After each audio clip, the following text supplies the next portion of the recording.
अमय एक श्रीमंत प्रतिष्ठित व्यक्ती होता. अमय व निलिमाला एकुलता एक मुलगा प्रियांश होता. अमय एक बिझनेसमॅन होता, तर निलिमा देखील जॉब करायची. त्यांचा संसार सुखाचा चालू होता. प्रियांश हा अमय व नीलम यांच्या नात्यातील दुवा होता. त्यांच्या असण्यानेच त्यांच्या आयुष्याला अर्थ होता. पण एके दिवशी त्याच्या आयुष्यामध्ये असं एक वादळ आलं की ज्यामुळे वरून हसत खेळत दिसणारं हे कुटुंब व अमय यांचे आतून जीवन मात्र पोखरून गेले. अमय मल्होत्रा यांचे जीवन अनेक वर्षापासून एक भयान शांततेत हरवून गेलं होतं. बाहेरून ते जगासमोर यशस्वी आणि आत्मविश्वासू, शक्तिशाली उद्योगपती म्हणून दिसत असले तरी पण आतून ते पूर्णपणे तुटून गेले होते. त्यांचे आयुष्य उजाड झाले होते. मुंबईमध्ये त्यांची एक कंपनी होती आणि ती कंपनी यशस्वी प्रगत होती. त्या कंपनीच्या मालकाला म्हणजेच अमयला आदर्श व्यक्ती म्हणून ओळखत होते, ज्याने तंत्रज्ञानाच्या जगात आपल्या कल्पनाशक्ती, ज्ञानशक्ती आणि मेहनतीने क्रांती घडवून आणली होती. पण त्यांची खरी कथा ह्या बाह्य विश्वापेक्षा खूप वेगळी होती. कारण त्यांच्या आयुष्यातील सर्वात मोठा वाईट दिवस तो होता, जेव्हा त्यांचा एकुलता एक मुलगा प्रियांश अचानक गायब झाला. तो दिवस त्यांच्या आयुष्यातील सर्वात वाईट दिवस ठरला. तो दिवस एक सामान्य दिवस, सामान्य सकाळ होती, जेथे सगळे नेहमीसारखे वाटत होते. सर्वांचे नेहमीचे रुटीन चालू झाले होते. पण काही तासातच त्या सर्वांचे आयुष्य पूर्णपणे बदलून गेले. प्रियांशच्या गायब होण्याने त्यांच्या आनंदाच्या व सुखी आयुष्याच्या वळणावर अंधार पसरलेला होता. जेव्हा प्रियांश गायब झाला हे निलिमाला समजलं, तेव्हा तिला हा धक्का सहनच झाला नाही. तेव्हा त्या सर्वांनी त्याला शोधण्याचा खूप प्रयत्न केला, पण प्रियांश काही सापडत नव्हता. प्रियांशच्या गायब होण्यासोबतच अमय आणि निलिमा यांच्या नात्यातील उरलेली थोडीफार गोडी देखील संपून गेली होती. त्या घटनेनंतर अमयने स्वतःला अजून जास्त वेळ कामात समर्पण केलं. रात्रंदिवस काम, असंख्य मीटिंग्स आणि न संपणारे प्रोजेक्ट, हे सगळं करून तो त्या पोकळीला भरून काढण्याचा एक प्रयत्न करत होता. प्रियांशच्या जाण्यानंतर त्याला एक पोकळी भीती जाणवायला लागली होती आणि कोणतीही यशस्वी व्यक्ती कितीही पैसा, संपत्ती असली तरी ती पोकळी कोणीच कधीच भरू शकत नव्हतं. एके रात्री तो ऑफिसमध्ये एकटाच बसला होता. त्याच्यासमोर असंख्य काम होते. नेहमीप्रमाणे तो प्रत्येक छोट्या मोठ्या तपशिलाकडे बारकाईने पाहत होता. पण थोडा ब्रेक घ्यावा म्हणून त्याने आपला मोबाईल काढला, तर त्याला एक न्यूज दिसली. सुरुवातीला त्याने दुर्लक्ष केलं, पण काही सेकंदांनी त्याचं लक्ष त्या हेडलाईनवर गेलं. तर गुन्हेगारी टोळ्या अपहरण अशी बातमी त्याने वाचली आणि त्याने ती बातमी पूर्ण वाचायला सुरुवात केली. गरीब मुलांना त्यांच्या कुटुंबापासून दूर केलं होतं, तर काहींना विकलं गेलं होतं, तर काहींना पळवून नेलं होतं. हे ऐकून अमय हतबल झाला. त्याने अस्वस्थपणे त्या बातम्या एका भयानक स्वप्नासारखे त्याला दिसत होत्या, ज्या पुन्हा पुन्हा वास्तवाची जाणीव करून देत होत्या. आता अमयने वाचणं थांबवलं. त्याचा हात अजूनही मोबाईलवर होता, पण त्याच्या डोळ्यासमोर भूतकाळ पटकन उलगडत गेला. प्रियांशचा असणारा चेहरा त्याच्या आठवणीमध्ये स्पष्ट उभा राहिला आणि तो विचार करू लागला की त्याचा मुलगाही अशाच कोणत्यातरी कटाचा बळी ठरला असेल का? तर किंवा कोणत्याही अनोळखी ठिकाणी अशाच भयानक परिस्थितीचा सामना करत असेल का? या प्रश्नांनी अमयच्या मनात काहीतरी बदल घडत होते. तो बराच वेळ शांत बसून होता. पुढच्या काही दिवसात त्याने आपल्या संपर्काचा वापर करायला सुरुवात केली. अनेक स्वयंसेवी संस्था, सामाजिक कार्यकर्ते आणि खाजगी एजन्सी यांच्यासोबत संवाद साधला आणि त्यानंतर एकामागून एक फोन्स, कॉल्स आणि अनेक मीटिंग्स झाल्या आणि अखेर त्याला एक मुलगा सापडला. 4 वर्षाचा मुलगा वेदांत सापडला. त्याच्याकडे पाहून वाटत होतं की तो भुकेलेला आहे. तो अशक्त दिसत होता आणि त्याच्या चेहऱ्यावर भीती होती. अमय जेव्हा पहिल्यांदा वेदांतला भेटला, तेव्हा तो एका कोपऱ्यात भीतीने बसलेला दिसला. अमय त्याच्या जवळ जाऊन गुडघ्यावर बसला आणि मृदू आवाजात म्हणाला, "वेदांत, मी अमय आहे. मी तुला घाबरवायला आलेलो नाही. मी फक्त तुझी मदत करायला आलो आहे." तेव्हा वेदांत काही क्षण त्याच्याकडे पाहत राहिला. त्याच्या डोळ्यात चमक नव्हती, पण भीती, थकवा व अशक्तपणा होता. त्याने हळूहळू आपला हात पुढे केला आणि अमयचा हात धरला. तेव्हा अमयला जाणवलं की त्या छोट्या हाताची पकड इतकी नाजूक होती की जणू त्या जीवनाचा काहीही आश्वासक स्पर्श उरलेला नव्हता. त्याच दिवशी अमयने ठरवलं की तो वेदांतला आपल्या घरी घेऊन जाईल. अमयचे सुंदर मोठे घर हे वेदांतसाठी एखाद्या स्वप्नासारखे होते. जेव्हा तो तेथे पोहोचला तेव्हा त्याने प्रत्येक कोपऱ्यात अनोळखी नजरेने पाहिलं. घराचा प्रत्येक कोपरा छान सुंदर त्याला भासला. त्यानंतर रात्रीच्या जेवणाची वेळी अमयने वेदांतसोबत थोडे बोलण्याचा प्रयत्न केला. तो हसत म्हणाला, वेदांत, तुला काय करायला आवडतं? तुला पुस्तक वाचायला आवडतात का? किंवा कोणता खेळ खेळायला आवडतं? वेदांत काहीही न बोलता फक्त मान हलवून गप्प बसला. त्याची शांतता व निरागसता एवढी खोल होती की अमयच्या मनावर अधिकच ओझे आले. रात्री तो वेदांतच्या खोलीत गेला तेव्हा त्याला तो खेळण्यांशी खेळताना दिसला, पण त्याचं लक्ष कोठेतरी हरवलेलं होतं. तो खेळण्यांना उलटसुलट करून पाहत होता, जणू त्यात काही रहस्य शोधण्याचा प्रयत्न करत होता.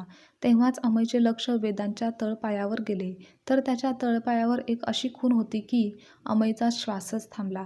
तो ठिपका अगदी तसाच होता जसा प्रियांशच्या तळपायावर होता. ते पाहून अमय तिथेच स्तब्ध उभा राहिला. त्याच्या डोळ्यात अविश्वासाचं वादळ उसळलं. त्याच्या मनातील घालमेल शब्दात सांगणं कठीण होतं. हा केवळ एक योगायोग होता की यामागे काहीतरी सत्य लपलेलं होतं? तो काहीही न बोलता खोलीच्या बाहेर निघून गेला. त्याचं हृदय जोरजोराने धडधडत होतं. श्वास वाढला होता. त्याचा भूतकाळ पुन्हा त्याच्यासमोर उभा राहत होता. त्याला अनेक प्रश्न पडले, पण त्याच्याकडे कोणत्याच प्रश्नाचे उत्तर देण्याची त्याच्यात हिंमत नव्हती. त्याने पटकन जाऊन निलिमालाही ही बातमी सांगितली. ते ऐकून तीही चकित झाली व आनंदाने त्याच्याकडे तिने धाव घेतली. सुरुवातीला 2 दिवसापूर्वी अमय जेव्हा वेदांतला घेऊन घरी आला होता हे निलिमाला काही आवडलेलं नव्हतं, पण आज तिचा आनंद गगनात मावेनासा झाला होता. त्यानंतर मनाची खात्री करून घेण्यासाठी अमयने DNA चाचणी करण्याचे ठरवले. तो त्या अहवालाची प्रतीक्षा करू लागला आणि तो अहवाल येईपर्यंत प्रत्येक क्षणी त्याच्या मनात संघर्ष सुरू होता. कारण एकीकडे त्याच्या मनात आशा होती, कदाचित वेदांतच त्याचा हरवलेला मुलगा प्रियांश असेल, पण दुसरीकडे एक भीती देखील होती की जर त्या अहवालाने हे नाकारलं होतं तर त्या प्रश्नाला सामोरे जाण्याचे धाडस तो करू शकेल का, असा विचार तो करू लागला. शेवटी तो क्षण आला जेव्हा टेस्टचा रिपोर्ट अमयच्या हातात आला.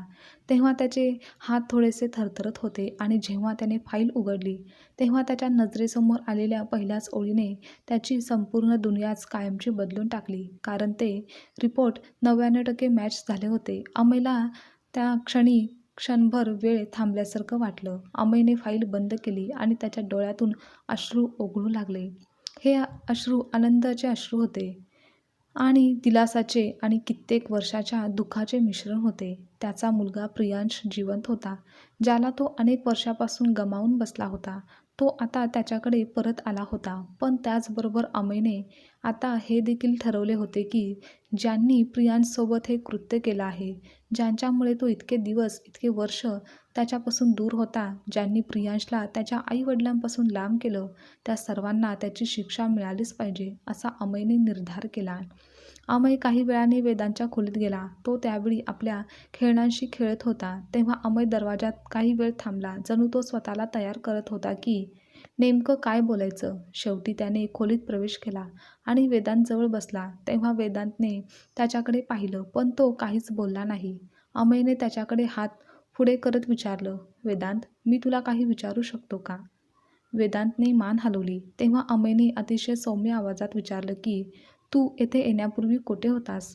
तुझ्यासोबत अजून कोण होतं? तुला काही आठवतं का? पण वेदांत काहीही न बोलता फक्त आपल्या शांत खेळण्याकडे पाहत होता. त्याच्या डोळ्यात एक विचित्र शून्यता होती. तेव्हा अमयने वेदांतच्या डोक्यावर हात फिरवत प्रेमाने म्हटलं, तू आता कोणत्याही गोष्टीची चिंता करू नकोस. तुला आता काहीही घाबरण्याची गरज नाही. आम्ही नेहमी तुझ्यासोबत आहे. वेदांतने त्याच्याकडे पाहिलं. त्याच्या डोळ्यात अजूनही पूर्ण विश्वास नव्हता, पण कुठेतरी त्याला जाणवत होतं की अमयच्या शब्दामध्ये खरी भावना आहे. तेव्हा तेथे निलिमाही आली. अमयने त्याला आपल्या मांडीवर घेतलं आणि त्याच्या डोळ्यात खोल नजर टाकली आणि तो म्हणाला, वेदांत, मी तुला एक सत्य सांगू इच्छितो. वेदांतने त्याच्याकडे पाहिलं. तो थोडा गोंधळला होता, पण गप्प राहिला. तू माझा मुलगा आहेस. हो, तूच आहेस, ज्याला मी इतक्या वर्षापासून शोधत होतो. अमयचा आवाज भावनिक झाला होता. त्यामध्ये एक वेगळीच ताकद होती. तेव्हा वेदांत काही बोलला नाही. त्याने हळुवारपणे अमयच्या डोळ्यात पाहिलं आणि पहिल्यांदाच त्याच्या चेहऱ्यावर आनंदाची हलकीशी झळक दिसली. निलिमाने त्याला घट्ट मिठी मारली. तो क्षण त्यांच्या जीवनातील सर्वात मोठी पोकळी भरून काढणारा होता. हे क्षण अमयही अनुभवत होता. या दिवसाची तो कितीतरी दिवसापासून वाट पाहत होता. पण या आनंदासोबतच अमयच्या मनातील राग तो लपवू शकत नव्हता. ज्यांनी त्याच्या मुलाचे निरागस बालपण व त्याच्या चेहऱ्यावरचे निरागस हसू हरवून घेतले होते, त्यांना शिक्षा मिळवून देण्याचा त्याने निश्चय केला होता आणि त्याचे प्रयत्न देखील चालू होते. एके दिवशी अमयला पोलिसांकडून फोन आला. आम्हाला त्यांची माहिती मिळाली आहे आणि ते लवकरच सर्वजण आपल्या ताब्यात असतील. ज्या लोकांनी प्रियांशला गायब केलं होतं ते एका मोठ्या गुन्हेगारी टोळीचे भाग होते. हे टोळीमधील लोक मुलांची खरेदी विक्री करण्याचे गलिच्छ काम करत होते. अमय पटकन पोलीस ठाण्यात गेला व वेळ वाया न घालवता तातडीने अधिकाऱ्यांशी संपर्क साधला आणि सुनिश्चित केलं की या टोळीचा पूर्णतः नायनाट करण्यासाठी एक अचूक आणि सखोल योजना आखली जावी. या गुन्हेगारांना त्यांच्या कृत्याची शिक्षा मिळवून देण्यासाठी तो काहीही करायला तयार होता. त्यासाठी पोलिसांनीही प्रत्येक पावलावर सावधगिरी बाळगावी लागणार होती. कारण कोणताही गुन्हेगार यातून सुटता कामा नये.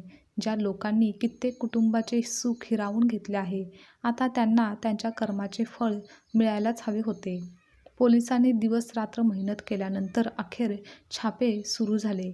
एकामागून एक सर्व गुन्हेगारांना अटक करण्यात आली. निष्पाप मुलांना पैशाच्या लोभापायी वस्तूसारखं विकलं जात होतं. पण या सगळ्यासोबतच अमयसाठी सर्वात मोठी कसोटी देखील ही होती की वेदांतला त्याची खरी ओळख सांगण्याची. तो जाणून होता की हे सोपे नाही. त्यांनी अजूनही पूर्णपणे स्पष्टपणे वेदांतला सांगितलेलं नव्हतं की तो त्यांचाच मुलगा आहे.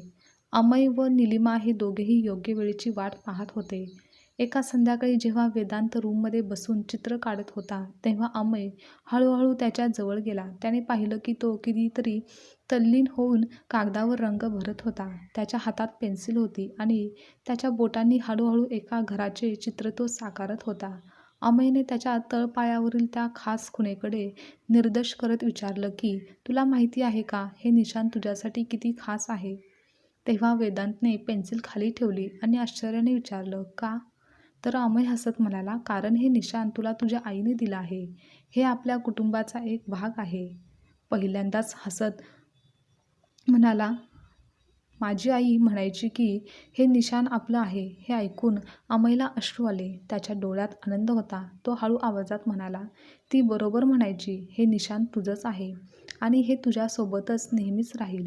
काही दिवसांनी जेव्हा अमयला खात्री झाली की वेदांत सत्य ऐकण्यास तयार आहे तेव्हा त्याने आपल्या खोलीत त्याला बोलावलं. त्याला माहिती होतं की हा क्षण त्याच्या आयुष्यातील सर्वात महत्त्वाचा असेल. त्याने खोल श्वास घेतला आणि प्रियांश जवळ बसला आणि म्हणाला, मला तुला काहीतरी सांगायचं आहे. हे खूप महत्त्वाचं आहे. वेदांतने त्याच्याकडे पाहिलं. त्याच्या निरागस डोळ्यात हलकीशी जिज्ञासा दिसत होती. तुला माहिती आहे का, मी तुला किती वर्ष शोधत होतो? अमयने त्याच्या छोट्या हातांना आपल्या हातात घेत म्हणाला, तू माझा मुलगा आहेस. हो, तू तोच आहेस ज्याला मी प्रत्येक ठिकाणी शोधत होतो. इतक्या वर्षापासून मी प्रत्येक क्षण तुझ्या परत येण्याची वाट पाहत होतो. वेदांतच्या चेहऱ्यावर असंख्य प्रश्न उमटले. तो हळू आवाजात म्हणाला, तुम्ही मला असं का सोडलं होतं? ते लोक म्हणायचे की मी कुणासाठीच महत्त्वाचा नाही. हे ऐकून निलिमा व अमय भावूक होऊन म्हणाले, बाळा, आम्ही तुला कधीच सोडलेलं नव्हतं. आम्ही प्रत्येक दिवस तुझ्यासाठी प्रार्थना करत होतो आणि आता आम्ही तुला कधीच कुठेच सोडणार नाही. प्रियांशच्या डोळ्यात अश्रू जमा झाले. त्याने अमयला घट्ट मिठी मारली आणि म्हणाला, आता मी एकटा नाही. हो बेटा, आता तू कधीच एकटा राहणार नाहीस. आता त्यानंतर त्या तिघांचे एक नवीन आयुष्य सुरू झाले. त्यांच्या नात्यातील बंध दररोज अधिक घट्ट होत गेले. आजची कथा तुम्हाला आवडल्यास लाईक, शेअर, कमेंट करा आणि चॅनलवर नवीन असाल तर चॅनलला सबस्क्राईबसुद्धा नक्की करा.